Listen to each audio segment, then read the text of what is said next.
সেদিনকার যখন বাড়িওয়ালার ছেলে সে যেদিন আসছে তার পরের দিন আবার লোক পাঠিয়েছিল আমার বাজার মানে বাসার মেইন গেটের লক নষ্ট আগে থেকে ছিল সেটা সারানোর জন্য, এবং আমাকে তারা ধরিয়ে দিতে চেয়েছিল বিল। সেদিন আমার এত রাগ হয়েছিল বিশ্বাস করবেন না, রাগে ক্ষোভে জিদে আমি রাত্রে যখন নামাজ পড়তে বসছিলাম, নামাজ পড়তে বসে দোয়া করতেছিলাম, আল্লাহ তারা না বাচ্চাদের দুষ্টমি বোঝে না, কারণ সে বারবার আমার বাচ্চাকে টার্গেট করে করে কথা বলেছিল। তো আমি বলছি বাচ্চাদের মর্যাদা বোঝে না, বাচ্চারা দুষ্টমি করে যে সেটা তারা বোঝে না। আর এর চেয়ে বড় ব্যাপার হলো মানে তারা মানুষকে সম্মান করতে জানে না। তাদের একটা সংসার দাও, বাচ্চা কাচ্চা দাও, তারাও এগুলো বুঝুক যে আসলে এই জিনিসগুলা মানে করা ঠিক না, বা বাচ্চারা এরকম করে, তাদের যদি সংসার না দাও তাহলে বুঝবে কিভাবে। কারণ আমি সত্যি কথা নামাজ পড়তেছিলাম আর ভাবতেছিলাম, আল্লাহ তাদের সাথে আর কোনোদিন দেখা হবে না, তারা কে আমি কে, তারা কোথায় থাকে আমি কোথায় থাকবো, হয়তো তারা মরে গেলেও জানবো না। কিন্তু এই যে এখন একটা মানে দুর্ব্যবহার হবে বা এরকম যদি চলতে থাকে, বাড়িওয়ালা যদি আমাদের উপর চাপাই দিতে থাকে, আমরা কি সহ্য করে নেবো? আমরাও হয়তো তখন দেখা যাবে যে রেগে যাব, কিছু একটা বলবো বা কিছু একটা করবো। তো এইটা যেন আল্লাহ না হয়, এই বিপদ থেকে তুমি আমাকে মুক্ত করো, আমি কোনো ঝামেলা চাই না। এই জন্যই মূলত সেদিন রাগে আমি নামাজ পড়েছি এবং দোয়া করেছি। তো সেদিন আমি নামাজটা একটু দেরি করেই পড়তে বসছিলাম, 11:30 পরে বেজে গেছে, আধা ঘন্টা পরেই ওর বাবা আসছে, তার আসতে আসতে 12টা বেজে গেছিলো। তো সে বলতেছিল কি আজকে মনে হইলো কি বাড়িওয়ালার ছেলে বিয়ে করেছে মনে হয়, কারণ তাকে আমি বলছিলাম যে তুমি কি জিজ্ঞাসা করছিলে লোক পাঠাইছে কেন আমার বাসা সারার জন্য, আর আমাকে বিলের কাগজ দিতে চেয়েছে কেন। মানে আমি তো খুব রেগেছিলাম, তো আমি তারা বলছি এখন বলবো করে, কিন্তু মনে হয়েছে মেহমান অনেক, তো আমি তাকে সালাম দিয়ে চলে আসছি, আমি আর কিছু জিজ্ঞাসা করি নাই। তো আমি তাকে বললাম যে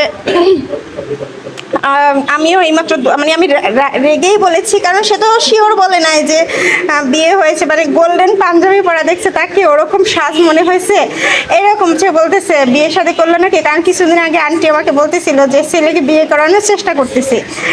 তো আমি আবার রেগে রেগে বলতেছি আমি এইমাত্র নামাজ পড়ে দোয়া করে আসছি যে তাই যেন হয়, আল্লাহ যেন ওনাদের সত্যি সত্যি সংসার দেয়, বাচ্চা দেয়, বাচ্চাদের দুষ্টামি কি জানি সেইটা ওনারা বোঝে। আসলে ওনারা তো এগুলো বোঝেই না আমার মনে হয়।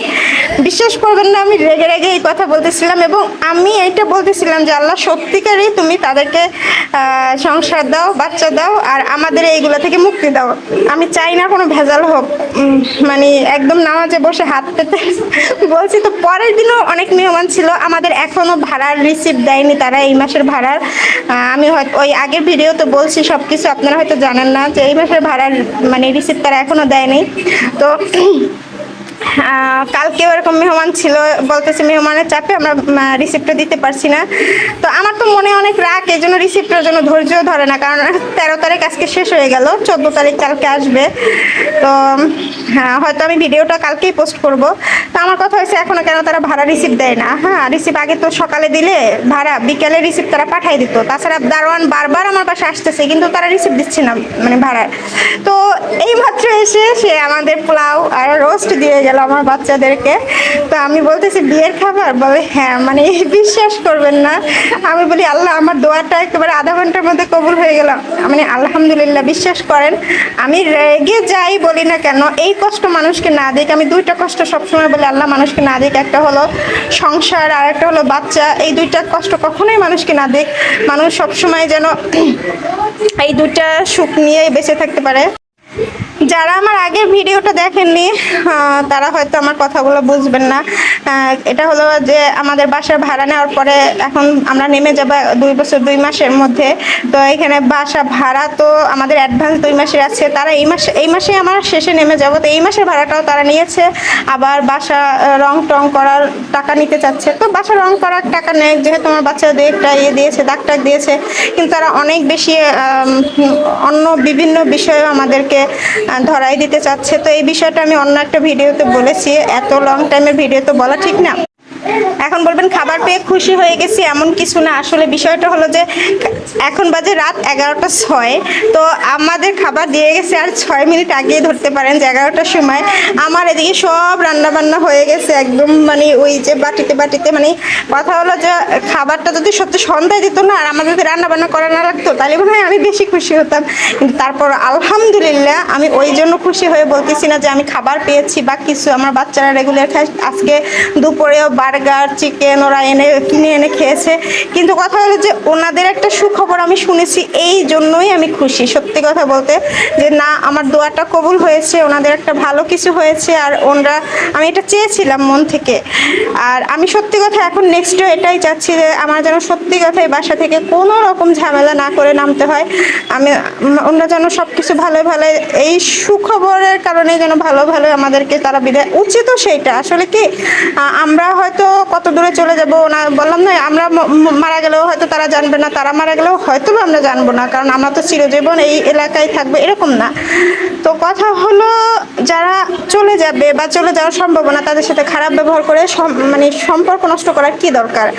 এই জিনিসটা তো সারা জীবন থেকে যাবে। আমি হয়তো যেখানেই যাবো সেই সময় মনে রাখবো যে ওই বাড়িওয়ালা ওরকম ছিল। তাই সবাই দোয়া করবেন এই পোলাও আর এই রোস্টের মতো তাদের সম্পর্কটা যেন মিষ্টি সুন্দর থাকে, এবং তারা যেন আমাদের সাথে সম্পর্কটাও সুন্দর মিষ্টিভাবেই বজায় রেখে আমাদেরকে বাসা থেকে নামার সুযোগ করে দেয়। আর না হয় মানে এই রোস্ট খাওয়াই কিন্তু সব কিছু ভুলানো যাবে না হয়তো, তাহলে মানে তাদের ব্যবহার যদি সেই আগের মতোই থাকে তাহলে তো বিষয়টা খুবই খারাপ হবে। আর আমি দোয়া করি তাদের জন্য, তারা যেন এমন কোনো কাজ না করে যে আমাদেরও খারাপ হতে হয়। কারণ যতদিন আমরা এখানে ছিলাম তাদের সাথে সম্পর্কটা বেশ ভালোই ছিল। আন্টির কাছে যেতাম, আন্টিও কিছু করলে আমাদের দিত, আবার আমরাও কোনো কিছু আনলে বাড়ি থেকে বা কিছু সবসময় তার মানে একটা ভালো সম্পর্ক ছিল, ভালো একটা আন্ডারস্ট্যান্ডিং ছিল। মানে বললাম না, আমরা যখন নামার কথা বলছি তখন আন্টির মন খুব খারাপ হয়েছে, সে আমাদের মানে যেতে দিতেও চায়নি। কিন্তু এখন হয়েছে যে স্বার্থের ব্যাপার হয়ে গেছে। কারণ স্বার্থটা তাদের কি থাকতে পারে বলেন?